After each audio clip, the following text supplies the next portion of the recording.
Mister माझे राजेश विश्वनाथ राहायला आम्ही ठाण्याला अंबेडकर रोड. ऍक्च्युली प्रोजेक्ट बद्दल जी माहिती आहे ती माझा चुलत भाऊ आणि चुलत बहीण यांच्याकडून पूर्ण चैतन्य सृष्टीबद्दल माहिती मिळाली.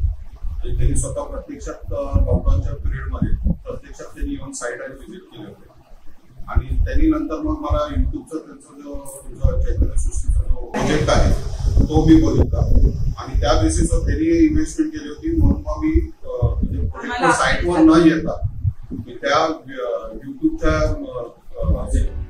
माध्यमातून तो मी विजन घेतला आणि प्रोजेक्ट मी पण त्याच्यामध्ये इन्व्हेस्टमेंट केली.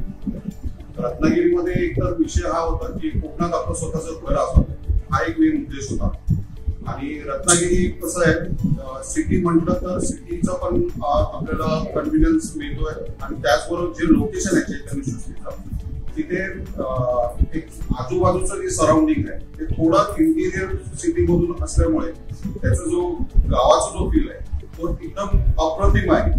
तिथला व्ह्यू जो आहे तो एकदम अप्रतिम आहे. आणि ते मी ज्यावेळेला रजिस्ट्रेशनला आलो त्यावेळेला मला तो प्रोजेक्ट प्रत्यक्षात मी बघितला की अक्षरशः म्हणजे मी थँक्स बोलले की माझ्या बहिणीला आणि माझ्या चुलत भावाला की ज्यांनी मला या प्रोजेक्ट बद्दल माहिती दिली.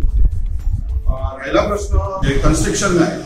कन्स्ट्रक्शन ज्यावेळेला मी रजिस्ट्रेशन ज्या वेळेला आलो होतो त्यावेळेला जे 3 वर्षापूर्वी किंवा 2 वर्षापूर्वी त्यांचे प्रोजेक्ट झाले होते ते प्रत्यक्ष जाऊन मी तिथे ज्यावेळेला बघितले त्यावेळेला त्यांचं म्हणजे इंटिरियर आतमध्ये जाऊन बघितलं तर कुठेही मला लिकेज मिळाला नाही किंवा त्यांचं जो 2 वर्षापूर्वी जे प्रोजेक्ट झालं होतं त्याचा जो कलर काम आहे ते एकदम असं वाटत होतं जसं की 2-3 महिन्यापूर्वी झालेलं.